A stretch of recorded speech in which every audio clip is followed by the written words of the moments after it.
Hey guys, it's Friday, January 20th. Yeah. Sicilian brothers here. Brutally honest, we've really got to work on our intro. Sohill, roll it. Roll it.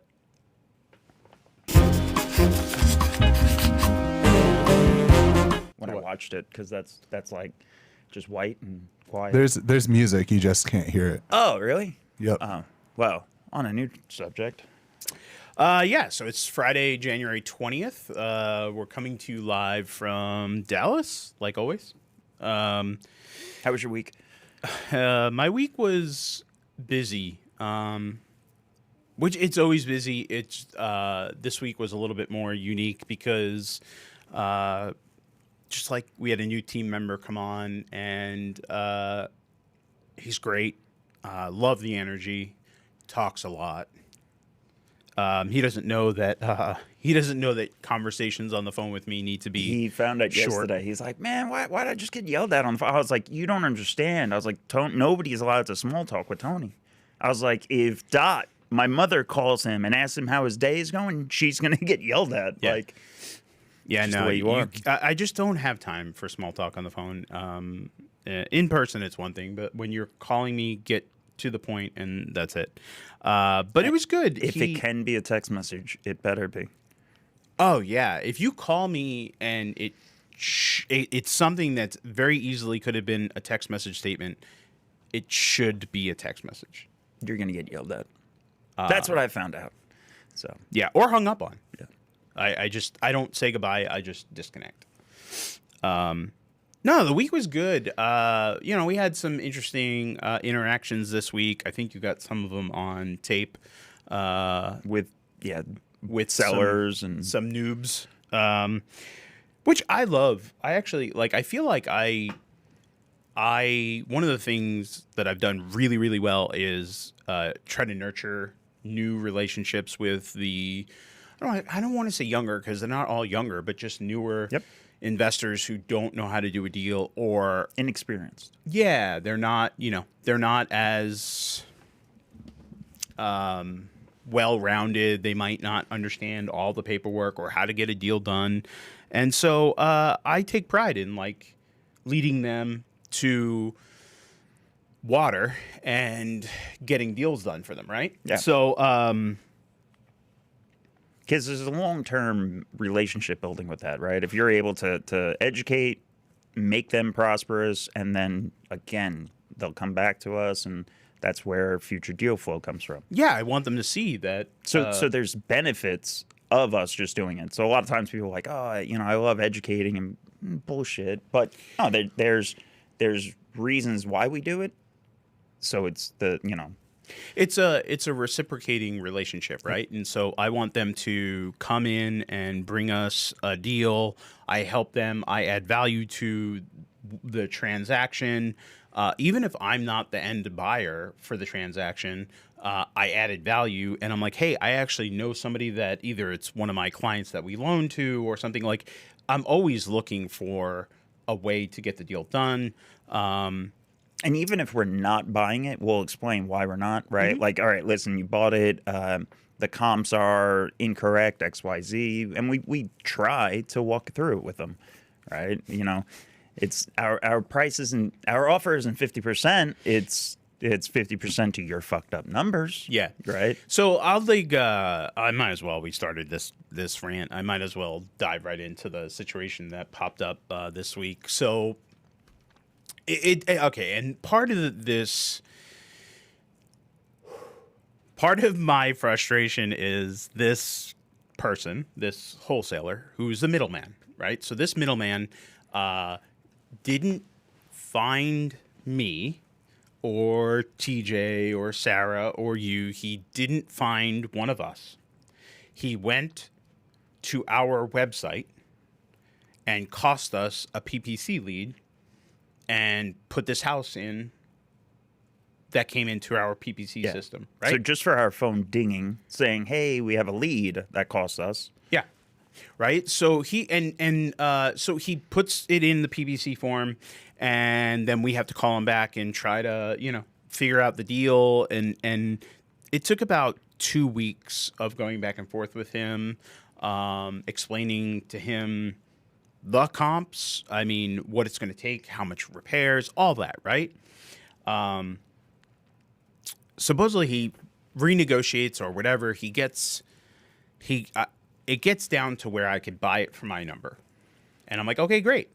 Just assign it to me, send me an assignment. It took him 2 days to do an assignment, which should take about 10 minutes if you use the standard 1-page assignment document. I don't know why people think they need a 5 or 6 or 7-page assignment. Pro tip, have it pre-filled out. It was like 6 pages, and it was just irrelevant. Over complicating a simple transaction. Come to find out that he didn't even do the assignment. He had his friend do it because he didn't have a computer. Mind you, I don't know if you put that together, if you connected the dots, but last week when this lead came through and I was talking to him on the phone, I said, while I was having a conversation with him, I said, do you have an iPhone? Because I was going to drop him the PDF document that we were referencing. Right in an iMessage. And he said, no, I have an Android. And you yelled from your office, this guy's... Oh, that's the guy? Yeah. I said from my office, it just keeps getting worse. Yeah, this guy keeps getting worse. Yeah. And sure as shit, it did just get more and more frustrating. Corey, liar is an understatement. Dude. Keep going. So bad. So we get all the way up to yesterday, or really 48 hours ago, roughly, because he said he got it to where he could give it to me at my price, and I said, "Great, let's go. Yeah. Send me the send the assignment, send the underlying contract. What title company? I don't know. I have to ask." And I'm like, wait, I don't understand. If you have the contract and it's open and it's clear to close, how do you not know what title company? Oh, I have to ask my partner. Okay. First tip, if you're a noob, don't use the term partner when you're talking to an experienced investor that's your end buyer, because in theory, if they are your partner, you should know what your standard title company or who your standard title company is, right?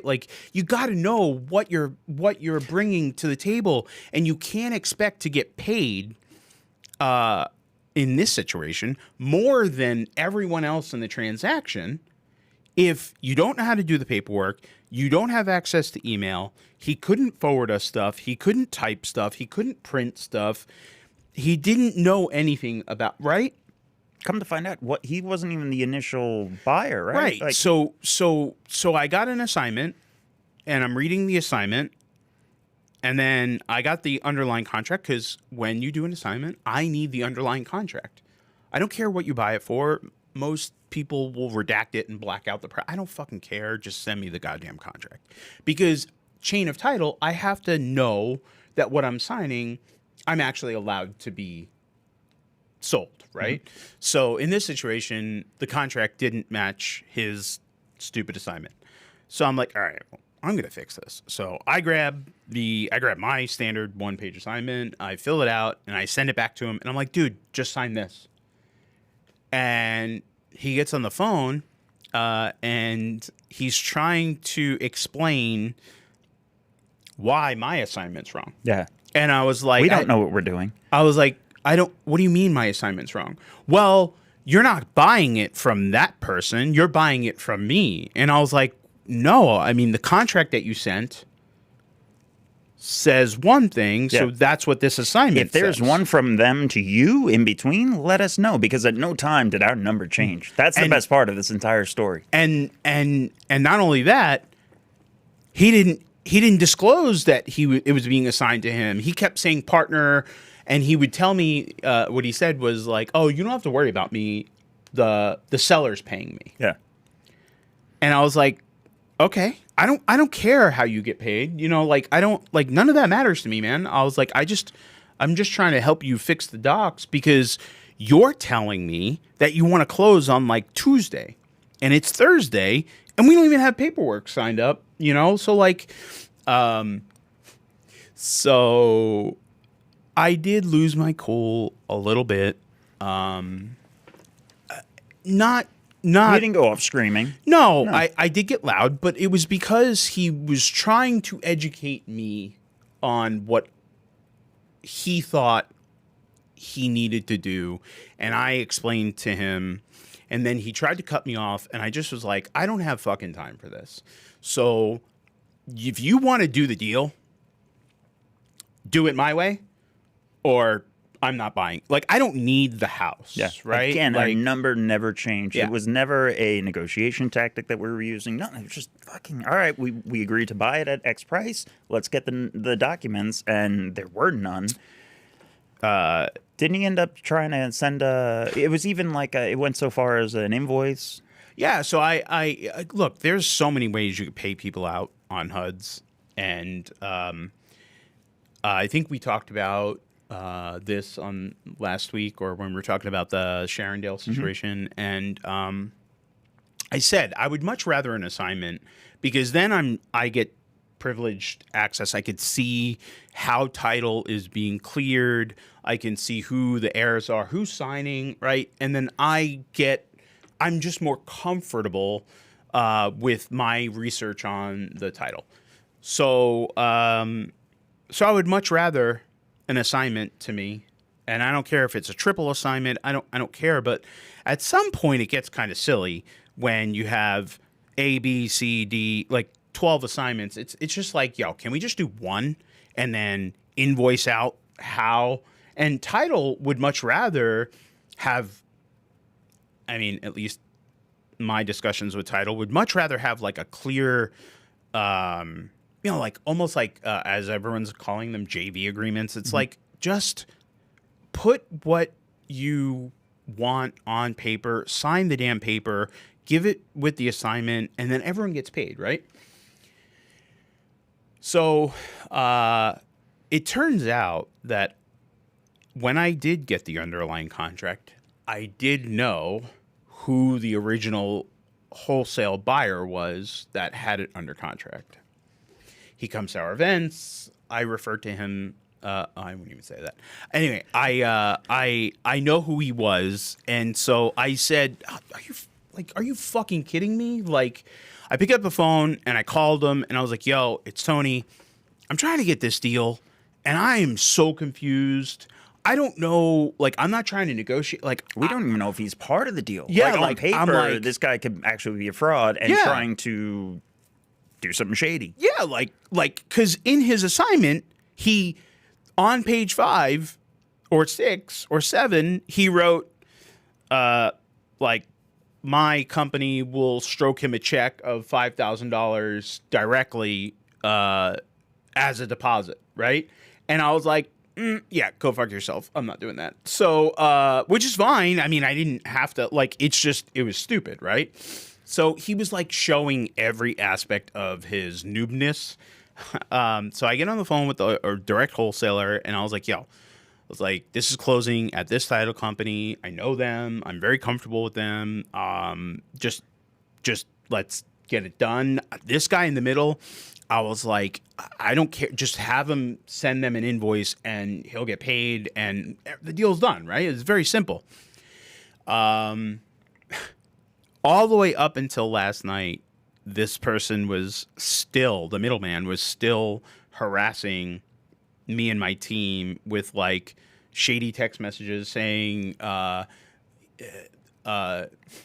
best part is that he's claiming he was referred to us and that we were so honorable and good at what we do That he decided to that's why fill out a PPC lead? that's why he came to us.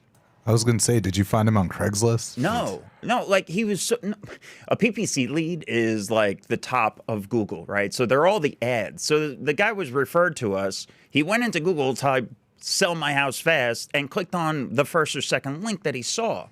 The paid link, and cost us $500. So referred over So to us stupid. through Google. Yeah, referred to us by Google.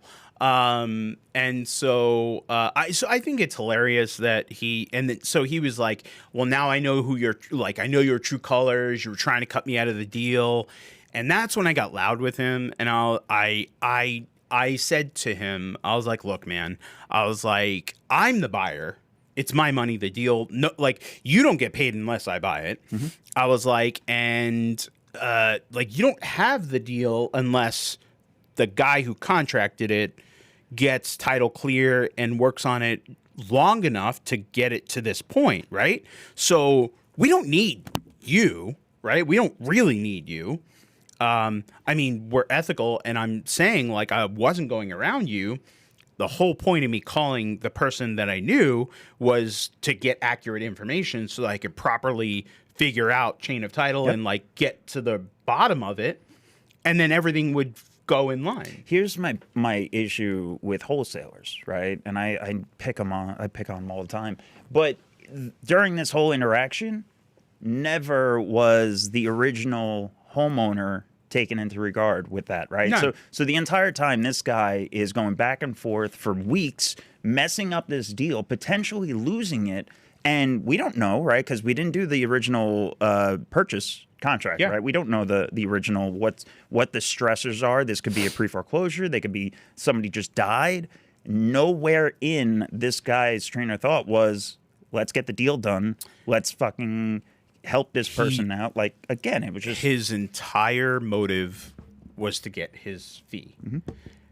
The hardest part for me is he was angry, or he was suspicious that he was getting cut out of a deal, and he was making the lion's share of the money, which I don't think anyone cared about. I think I only cared about it when he claimed, and I could read you verbatim what he said, but something along the lines of that I was wrong about the deal not being a deal without the guy who put it under contract. So A person and me, C person, that without him, this deal wouldn't be happening.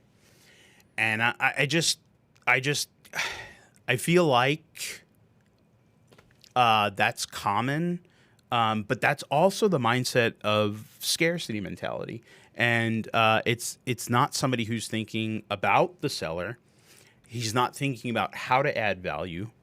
He didn't at any point like say, "I can't, Corey. I can't. It's not right." I'm definitely not cutting him out. But and all I wanted to do was a chance to have a conversation with him to try to like be like, dude, I understand you're new. Let me help you. Right? Whenever I did that, he went defensive. Like he got defensive and then tried to like assert his intelligence. Yeah, and dominance. And I was like, do you know who you're talking to? Like, and I don't say that, but I actually just hung up. Yeah. Do you know who you're talking to? Because I'm just gonna hang up. Yeah. Like, yeah. I've wasted too much time on the phone with you. So yeah, I hung up, and when's that deal? Actually, Pam, right? Because those combos, there's two of them, I think, and they're both recorded. So Pam, they'll be on our I'll REIF. toss them on the group. Yeah, they'll be in the group, so you can actually hear this conversation. But so it's supposed to close next week. In the end, I have no idea if he got cut out. I believe he was supposed to be driving and dropping off an invoice to title, right? That's the other thing. He doesn't know how to email. Yeah, he emailed us over things that were corrupted and like wouldn't open. And I was like, what are you working on?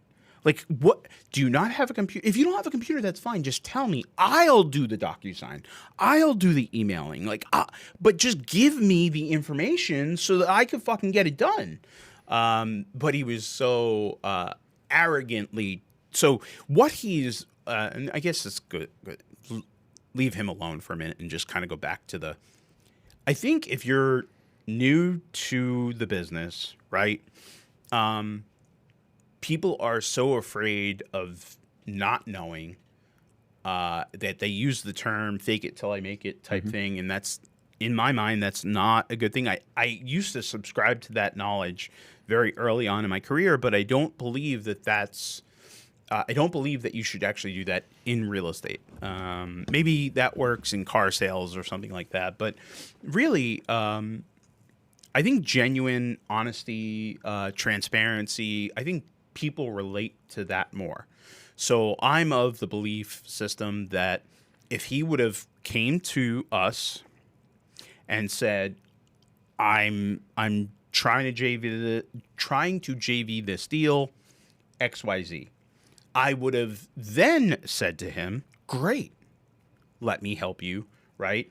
But instead of him getting going that route and allowing us and our professionalism to help him make the deal happen, he just made it more difficult, which made me just not want to work with him, right? And I even said to the title company yesterday, he was like mouthing off to me in writing to title. Just not smart. I literally just replied back to the title company. I was like, guys, I'm out. I don't need the house. I don't need the headache. Yeah. It's also an eviction. So. Oh, there's a tenant with it? Yeah. Oh, lovely. Sam. And it's not even a tenant. Where is the property? It's in Dallas. Also, did you see Turtle Mash is watching? Yeah, no, Kevin. So that's Kevin and Justin. I wonder if JJ. Kevin isn't. JJ's at school. He's in school. Kevin's watching. Yeah. I get it. Yeah. Yeah. So that's my thing with Noobs. I want deals. I want to help new investors get deals. I bring us your deals. I'll help you. If you don't have it under contract, don't worry. I'm not going to cut you out and circumvent you. I don't want to work that fucking hard. I'll pay you to do that legwork, right? But I'm going to show you how to do that legwork properly, right? And I think that he just, with his arrogance, was very astounding. Egregious. Yeah. Like he was just He's sitting here yelling at us, and at no time did our offer price change. Yeah. Right? We were buying it for the same price the entire time, right? You cut people out to make more money. Yeah. Like that wasn't. If we all of a sudden were buying it at 125 instead of 130, I'd call us shady. But no, not at no time did our offer price change. We're still buying the same deal. I could have just went to the wholesaler and said, he gave you 110. Well, I'm going to give you 110. Yeah, we could have bought it $7K cheaper, but I didn't. That would be me being shady and cutting him out, like you said, right? But I wasn't doing that. Yeah. I was just trying to get information and get the deal done.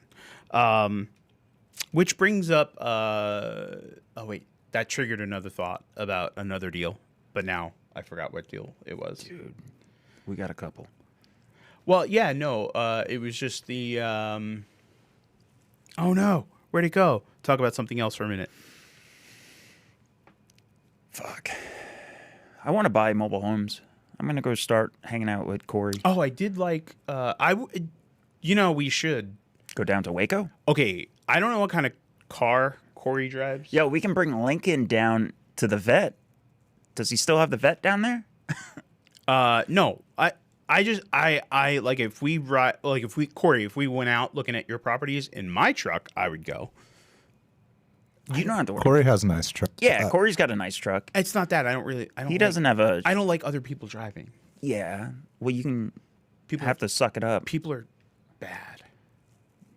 You're not doing sushi in the back of a limo? First of all, no one eats in my truck. You're lucky if you're allowed to have water and coffee. Geez. There was changing subjects drastically, right? Just to get your brain spinning. We had our Tuesday call this week, and Tommy dropped a great golden nugget that I've been it's been rattling around in the back of my head. And he said, we were talking about VAs, right? We started bringing on VAs earlier this month. Virtual assistants. Yep, virtual assistants to do cold calling. We started doing that earlier this month. And one of the conversations we were having on the call was Tommy. Tommy said most people go out and they get VAs and they hire them on with the hopes of getting less work, right? Making their life easier, right? That's the whole purpose of a VA that people think of. But in all reality, a VA is supposed to do the opposite. A VA is going to make your life busier, more hectic, because they're supposed to add work. They're going to increase your work volume. So don't get a VA if you think it's going to make your life easy. Yeah, don't get a VA if you think you're gonna. Oh, I'm gonna slow down. It's not an easy they're button. gonna they're gonna do this for me and make my life easier. No. They might do easier tasks or like lesser tasks that are more monotonous. Yeah, and maybe more of the grunt work that forces you to or allows you to level up your game. Yeah, but definitely don't subscribe to the mentality that a VA is going to make your life easy. Yeah. Because that's not it. The whole point is they bring you more production. But not even in the sense of production size, right? Not even of increasing deal flow or deal volume or anything like that. You're taking on somebody that you have to manage, the leads you have to manage, everything about it, right? The systems that you put in place for that VA, because no matter what, you're going to have some form of system. I don't even care if you use an Excel, right, just to track everything. Yeah. You have to have some form of system for you. And if you're not, you're just pissing away money. Yeah. And the systems and communicating with them and developing processes for that. And I think it's just like hiring any other employee, but because people don't see their VAs and sometimes pay them a lot less than other employees, they don't think of it that way. Yeah, VAs are just numbers. Do you remember our first VA?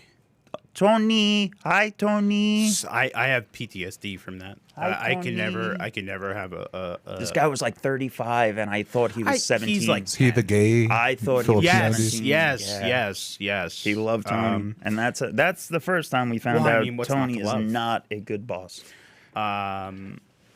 Yeah. That guy should have been fired within the first week. Yeah. A few people. Yeah, We've had a few people that should have been fired in the first week. Yeah, I think people don't necessarily understand their like different levels of business, and getting like leveling up doesn't necessarily mean that you're going to do more high production or like bigger revenue stuff. Like, I mean, you're just, I don't know, you're going to touch everything anyway. Right, especially if you're a one-man operation, I think you're doing all of it, but you have to. What's that saying? Jack of all trades, master of none. none. Yep. Yeah, right. So I think when you're first starting out, you're trying to be everything. And one thing that we stress about in There's the second part of that saying. I just don't know what it is right now. Sohail can look it up. Yeah, it's something that vindicates it, because I always think that's me, Yeah, but Jack of all let me look it up. trades, master of none. Yeah, there's something to it. But where I was going with that is that I think in the very beginning, your take this person, this middleman's mentality was he was gonna figure it all out, and I understand the fear of letting, getting caught out or cut out of a deal, or like I understand that hunger to not lose potential money, right? But also his ignorance was causing him to lose money. And what I mean is, like, he was so new, he thought he had made money before he actually got paid, and I think that's always a huge mistake. Yep. But also it's a flaw, because if you're going and counting on profit that doesn't exist, it's silly. Count your chickens before they hatch. Yeah, because if the deal doesn't click, if I don't perform, whatever, so many things could go wrong, right? So I think at some point you have to shift from being the jack of all trades in real estate specifically, and then master them. And I think that this is something that we found in our mastermind community, that everyone in all the members, each one of them is A master of their a own. master of like their craft. And it's really, really impressive because they're all successful, and then they all help one another, or we all help one another. And we don't like fake, we don't fake whatever. So instantly when I have something that I don't necessarily, it's not my forte, I can go to my network and say, this I need help with, right? Either you take it, or I'm interested to learn about this. Like, let me try that, right? Yeah. So I think my advice to that person, not that he'll ever see this, because I don't even think he has a phone. He was probably calling from a payphone, the one that exists in Dallas. Don't be afraid to get in a network and learn, and don't prop yourself up to be something that you're not. Specifically, learn the basics first. You have to learn the paperwork and chain of title. Chain of title is very advanced. It's not basic at all. But understanding that there's a domino effect, right? It's simple. It's first contract, second, first assignment, second assignment, third assignment, all the way up to 15 if it's Everything daisy has chained, to be right? It's very clear. Everything has to be documented. So what does that What say? does it say, Soho? It's a jack of all trades, master of none, but oftentimes better than a master of one. So Yeah, that's it. and also we have a question. There was a question, I think, Yeah. from Joe. I had to do with 18, right? That's Yeah, what I saw. I think it was, what's the difference between this and 2018? Well, the difference is there's still no inventory. We're talking about days on market earlier, right? Well, Prices aren't going. wait. No. He said 2018. How's it different today? Fuck. 20. I think he meant 2008. That's Joe. Yeah, Joe is around 2008. Joe, do you mean 2008, 9, 10, and 11? I mean, 18. 18, it's different because, that whole, everybody was making money in 18. It was 19 is when it really started ramping Yeah. up. I mean, all right. So if he means 2008 to 11, the number one issue was there was zero liquidity. And so no one had access to money, and there were a ton of houses. So there was stupid amount of supply. It was the complete opposite. 2018, it was like Texas at least was on fire.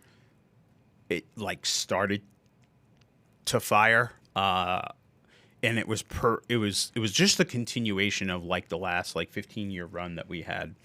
So 2018 into 2019 was still fun because we were flipping, houses were appraising, people were buying, jobs again being created. It was like, oh man, I don't know how much longer this run is going to go, but I'm going to ride the wave. It went right? for a few years. And then it went into 19, and we all know what happened in 19 to 20, where anyway, we know what happened in 19 to 20 with the that whole thing. So all of a sudden, it was like they poured gasoline on the fire. More people were moving here because we were a free state. More people were moving here, and we still had record low. We still now have record low inventory. So the fuel that was poured onto the fire in 18 or really 19, 20, 21 into 22 was insane. Mid 22, we talked about that. Mid 22, I think everyone just got scared. What are we seeing on our board, right? Like our dispo side, are we seeing any changes? With selling. Yeah. Because I think that's what matters. What's moving? I don't necessarily know. I'm not necessarily afraid of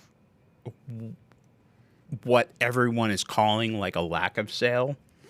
I think everyone's just too new to remember that for the last 5 or so years we've been in a Upward trend. a significant upward trend and a significant supply shortage where if you bought something wrong and it took you way too long to renovate it and get it on the market, you were still like making money, even though you weren't really making money. You were just like, you weren't losing. Yeah, you were still right. whole. You were right? tripping upwards. Thanks, Joe. You're a little late on that. Love him. You still didn't clarify whether you mean 2008 or 2018. What we're experiencing into this year is a little bit of loosening up. I think people are less nervous. We are. I think it's normalizing. Also, yeah, I think it's also. We still have a less than 30-day market supply, which is unheard of. Normal market is 90. So I'm fine.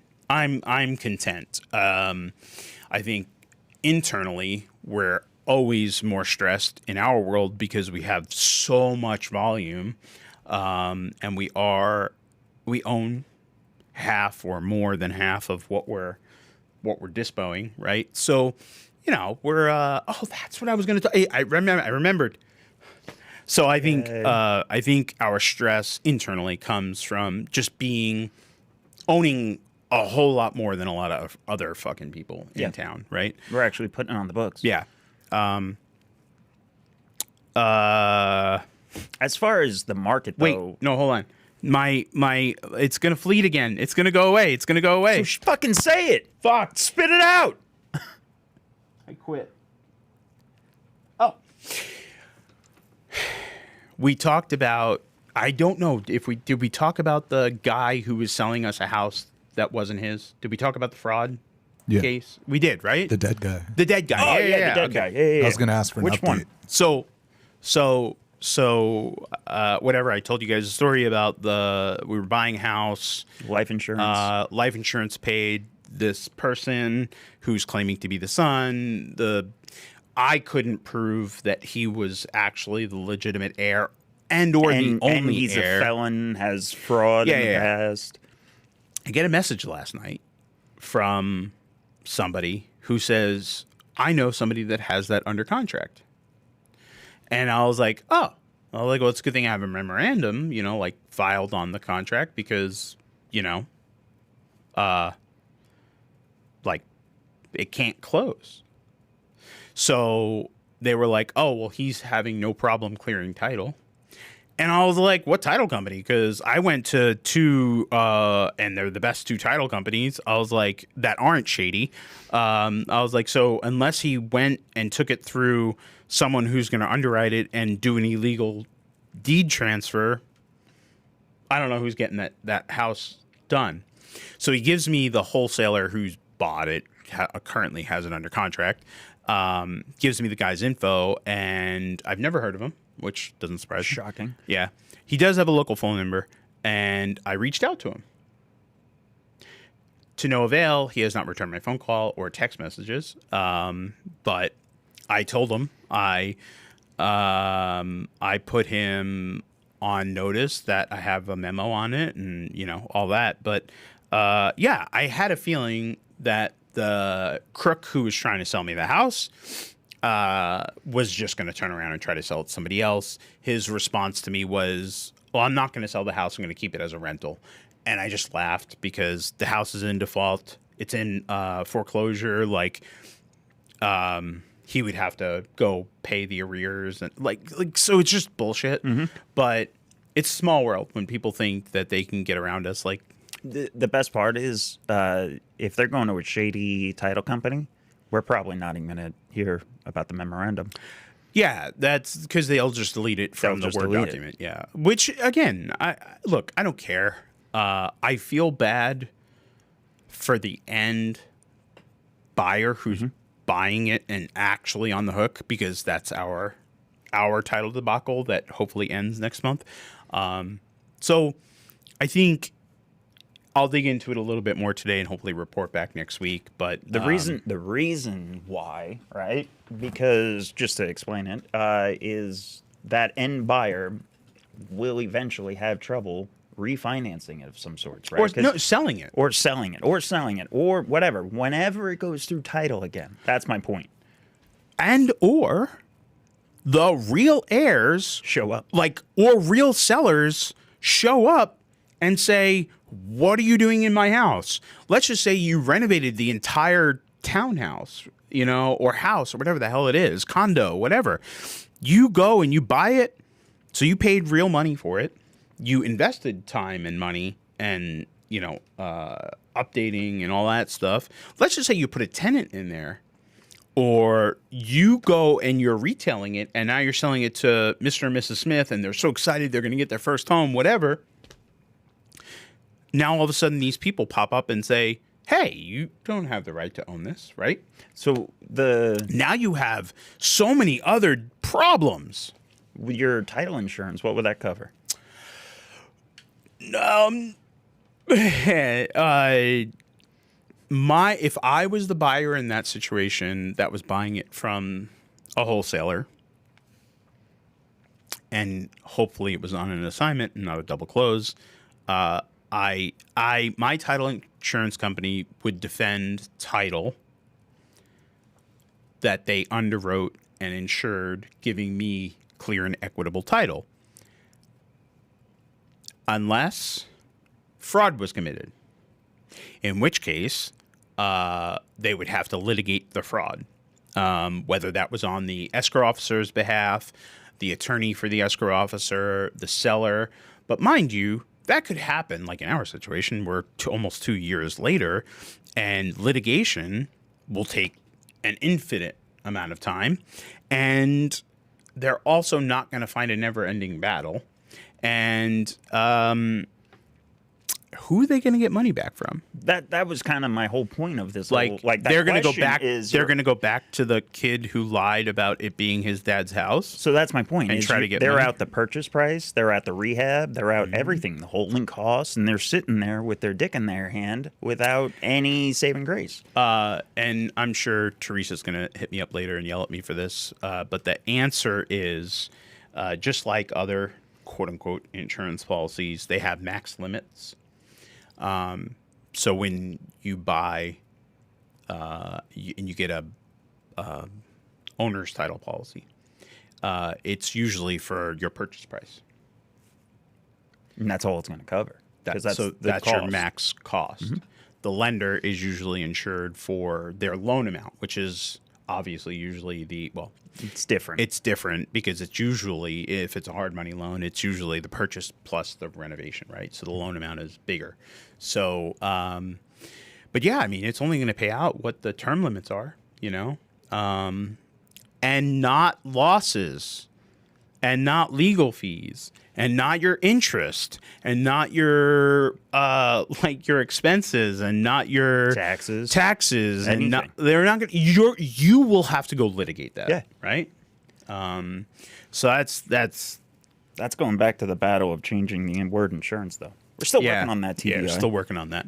But yeah, I think that'll be interesting. Hopefully, I get to the bottom of that a little bit. I'm going to call the guy and see if I can figure it out, because I want, imagine he just, fuck it. That guy's, he didn't come up with anything. He just has a new wholesaler that he's trying to pawn it off to. I mean, nothing's changed. It's still the same fraud case. He didn't even have an ID. Title? I don't know. I'm trying. I'll find out. Who's the one that we just? This happened last night at 10 p.m. So And was it who texted you? It's like someone you knew. The new buyer. No. Yeah, how did they get your info? The new buyer did not text me. Oh. someone that I know that knows that I was working on that messaged me because it, like he got it as he's trying to wholesale it. So he got it as a deal and was like, wait, I think I know this story, and hit me up. And I was like, oh yeah. I was like, yeah, that's, so I'll dig into it and hopefully report back. But yeah, Nick made a good point. I mean, if they are using the right shady title company, we get cut out of it. Yeah, you wouldn't even get a whisper. Because I would have loved to have done that deal. I want to do that deal. There is no reason why I wouldn't buy that house. We brought it to 2 different title companies. Aside, I reviewed it at great length with 2 attorneys, and I mean, we could. There isn't much I can't do. Literally, there is almost nothing I cannot accomplish when it comes to clearing title. I was about to say, burpees and jumping jacks are out the window, probably. When it comes to work and clearing title, not exercise. So I was very, and I was very transparent with the seller person that I mean, this was a new one for me. Like, this entire situation was a new one for me. And so I was trying everything I knew, and they couldn't even do an affidavit of airship because the guy had felonies for fraud. Yeah, so whenever you have they can't insure title on an affidavit of airship because if the person who's doing the affidavit, the sworn affidavit, and that's being filed, notarized, and everything, if they have a criminal background, the judge will not allow it in court. And so the insurance company is like, I can't insure this because you're a criminal. Yeah. So I can't just take your word that you know, like that what you're saying, right, at face value. I can't do that. So it's comical because I probably know the title. I probably know exactly who this person went to get it done.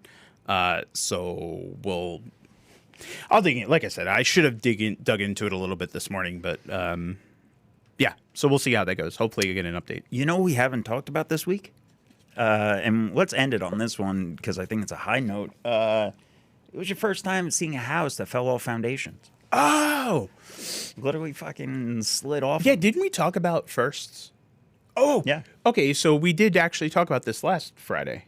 Did we? Well, yeah, the rubber. We talked about the rubber tires, right? Yeah. All right. So the update is, It came back around. I should. Didn't it cost another PPC lead? Yeah, it did. We're at $1,000. We're at $1,000 on that fucker. It's too much for the house. I should give Sohail some photos, but I won't. So we went to the house that was on rubber last week and walked it. It was a tragic situation, and I was trying very hard to help the lady out. When I got there, and I got Goodyear foundations don't have warranty. Yeah, they don't run flat. So when I got there, and I was trying to figure out what had happened with the house.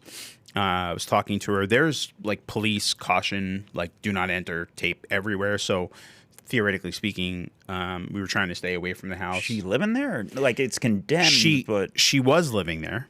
So the story goes, she was living in the house. About 2 weeks ago on a Sunday, she was sleeping in the middle of the night. Her and her grandbabies, as she says, all of a sudden she heard like a loud bang. The floor had cracked, and she was like, it felt like, an earthquake almost, yeah. right? Like it, and I said, felt like the house fell off the foundations. I was like, oh, that's so. I had heard that story before I entered the premises and walked around the house, and I was just being compassionate, and I was like, well, I'm really happy that because she called 911 and they came and they got her and her babies, their grandbabies, and they got out of the house. And then they boarded up the house and said, "Do not fucking enter." So all of her belongings are in the house, locked up. I don't know that she can actually get them out, because I would have to say, after seeing what I saw on the exterior, I don't think anybody should touch the inside of that house, because you disturb it a little bit, and I think it's going down. Yeah, I'm shocked that, because it fell. Yeah. Like it didn't just it No, fell no, no. off foundation. It moved it about- moved a good foot, or It moved about almost 3 feet, I would say. yeah. So the house, when you're looking at it, it was kind of like crooked when you're looking at the front. So I walked around the right side, because that's where all the space was, where the driveway was and stuff. And as I walked, I noticed that the floor joists and things that, so all the beams and joists and then the flooring had like disconnected from the exterior supports and completely like sat down on the ground. And then the wall and all those beams and studs had like Pulled out. bowed out. Yeah. So there was this giant in between the floor and the outside wall. Like you could almost crawl up in there, because that's how much the main floor disconnected from the house. No insurance? No. When I continued to walk around the house, the back concrete porch that was attached to the house, or the foundation or whatever, the house moved so much that it moved the concrete steps and cracked them. The main power, ground wire, everything snapped. Yeah. Plumbing. I went around to the side, and it was kind of like trees, and there was a lot of stuff in the way. But like I walked back there on purpose, because I wanted to see the extent of how much this thing had fallen. I've never seen this before. I've seen houses sitting on the ground and all that, but like I had never heard a story and or walked a house where it fell off while someone was living there. Mm-hmm. And you could see all the main plumbing lines coming up out of the ground, just sheer snapped. The concrete. Well, I was going to touch base on Kevin's comment there. So the concrete, there was no concrete, because it's an old house, so it's tree trunks, basically, right? And they like fallen over. Some of them were still standing, but the house dropped, 2 or 3 feet, and slid 2 or 3 feet. And I wanted to open the front door. It was all boarded up, but I wanted to see what it looked like on the inside. That's the key that's holding it all together. You don't realize. Because those police put up the plywood, and that one plywood is acting as a key. Well, so what she described, and I'm sure it's true, is that all the interior floor like popped up. So what's the update? All right, they came back. The son filled out a PPC lead. Yeah, they're trying really, really hard to get a good amount for the lot, because that's all it's worth right now. It's lot value. Because it's lot value. It's lot value minus what it like. I mean, you have to tear the house down, and it's not like it's in an area where houses are going up for a lot of money. It's a standard under $200,000 or under $300,000 area, right?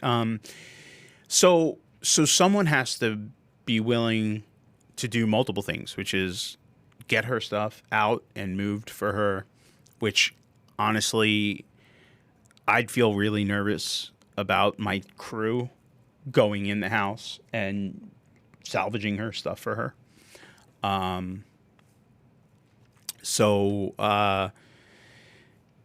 She wants more. She owes a little bit to a lender. It's a really sad situation. It is. It really is. And I was trying really, really, really, really, really hard to help her. I offered everything that she asked for. And then apparently the person she ended our relationship by saying that she was going with someone else who was going to do more for her, which when I heard what they were going to do, I kind of felt bad because she was basically just conned into this other pipe dream. Because they said, I'm going to tear it down and I'm going to rebuild and you'll be able to buy it back from me. And I mean, obviously this person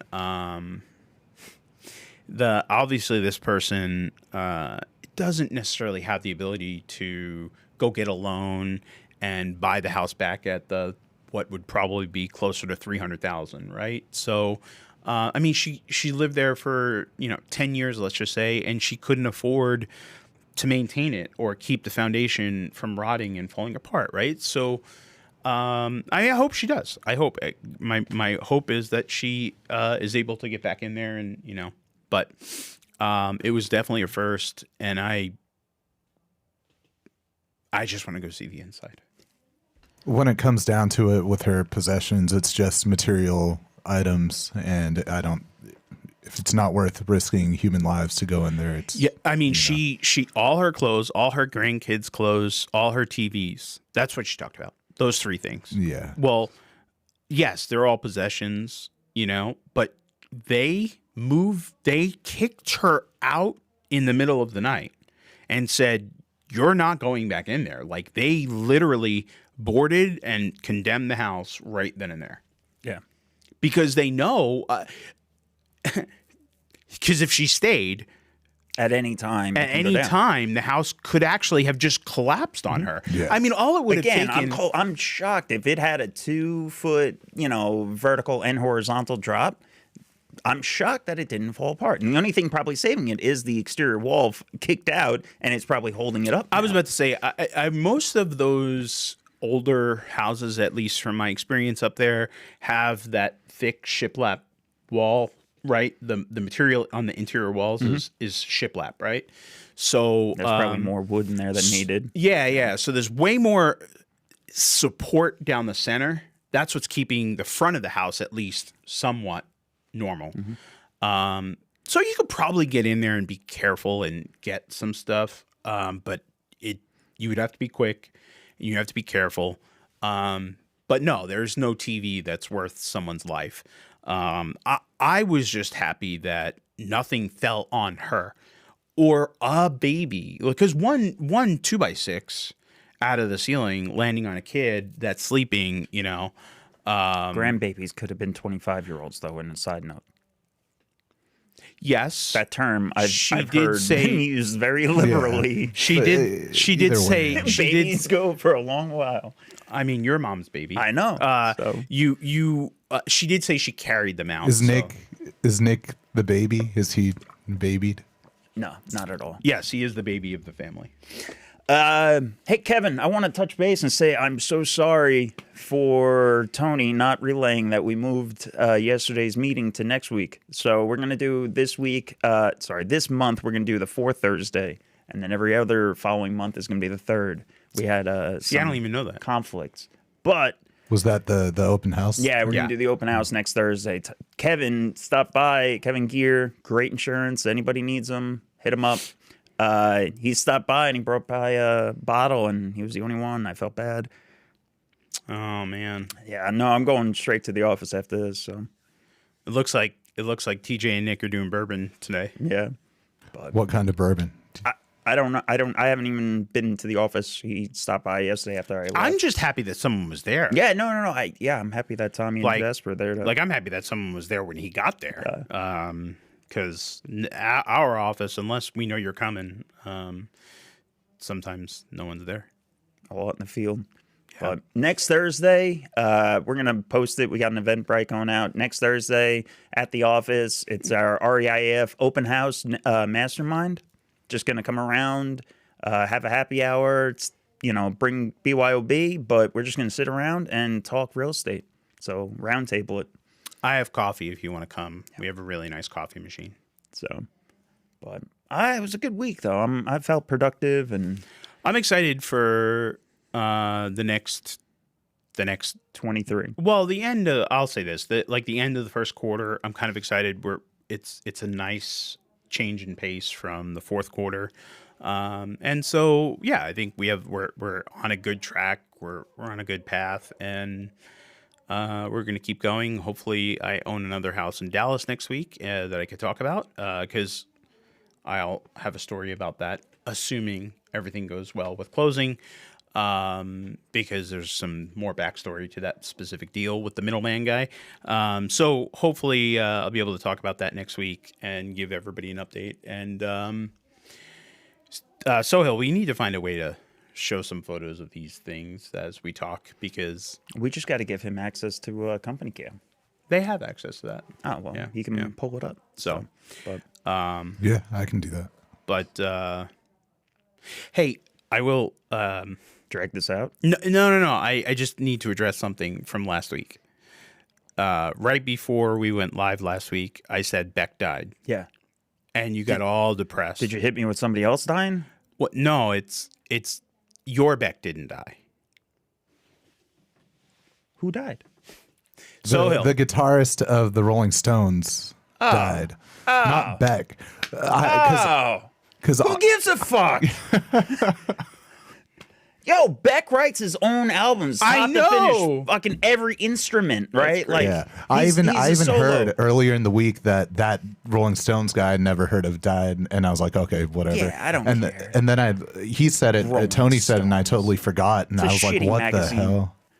So you. All right, I'm I happy. thought you. That's why when I sent you the link, No, I didn't even click on it. Yeah, in the group chat that.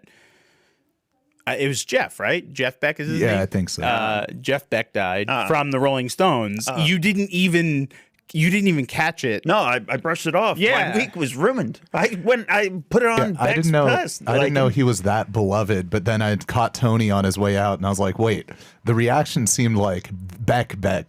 That's what I thought it was. Yeah, that's who Nick thought it was. I thought he dropped, like, as we are going live, he's like, hey, Beck died. And I was like, what? And I was, Yeah, So I did it on purpose. Like I appreciate a good musician. I let him ride out the misery that Beck was dead. So But no, it wasn't your Beck. thank fucking Christ. Yeah.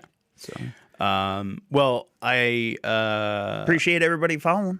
yeah, I didn't really yell at anybody today. Not yet. It's still early. It's Yeah. still morning. Let's get through lunch. But follow along for more. We're on Facebook, Instagram, Snapchat, Grindr, everything. So keep going, guys. Catch you soon. See you next Friday. See you next Tuesday. No, that's a Mastermind different- call. That's a different. Well, we.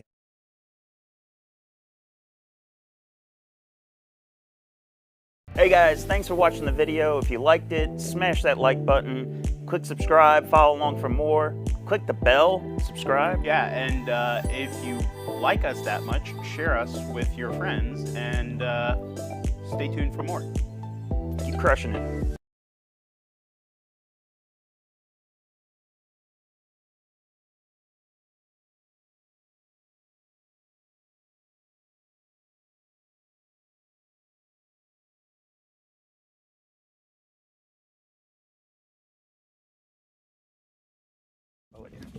Kevin, you still here? Kevin Gear, Kevin, are you still in the group? Go ahead and. So, because I know that people are going to ask, because people have asked me two questions this week, which was, does homeowners insurance cover pipe leaks, and does homeowners insurance cover foundations? Kevin commented that they don't cover soil movement. I don't know that a house falling off of the slab, falling off of its foundation is soil movement as much as, I don't know, catastrophic failure of construction from a 1900s house. But we should maybe do a call and a video or something with Kevin to go over some of the things that you do as an investor to protect against things like this, and even as a homeowner. And maybe there's some additional riders that you need on your insurance policies, right? So, like, there's one on, if you have a metal roof on your house, you need to make sure that your homeowner's insurance doesn't have an exclusion to pay for metal roofs because they're more expensive, right? So you got to make sure that you get the right homeowner's insurance if you have a metal roof. So some stuff like that I think is important to talk about. So if anybody wants more information on that, let us know and we can get an insurance guy in here and have a convo. Yeah, I also have questions about, American Home Shield, like, I guess real quick, we can make a whole video on this, but what are your thoughts on that? Like on the home warranty side? They are for like appliances and so you could actually now, I'm not going to get the other name. You could buy it when you buy. So if you go to a store and you buy, a washer and dryer set or something like that, you can add warranty. Sicilian, I think it is. Yeah, who does it most of the time. You could add warranties for it, right? In my experience, home warranties are okay if you handle them right or you pick the right company. Reference the Tommy Boy line of warranties and how good they are. But yes, I do sell every house retail. Like every house that goes retail, I do put a warranty on it or pay for one. I don't pick it. I let the buyer pick it. But,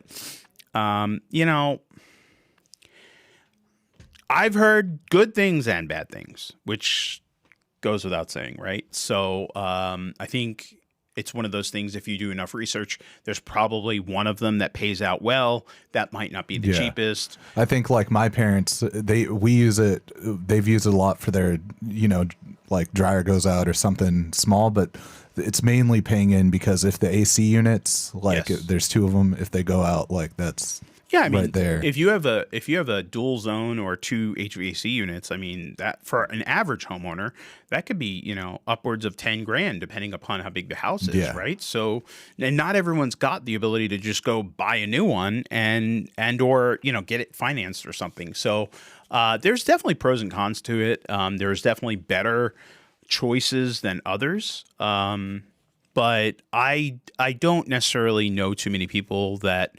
I met a seller. I don't know too many people that have had positive experiences. I have a friend of mine who has had great experiences with it because he hounds the hell out of them.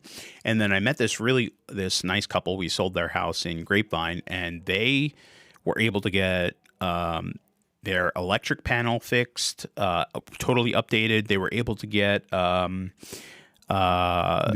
their hot water heater and their HVAC, all of it. And so I think it's just going to come down to what level you pay for and the company that you're picking the warranty with and whether or not they pay out.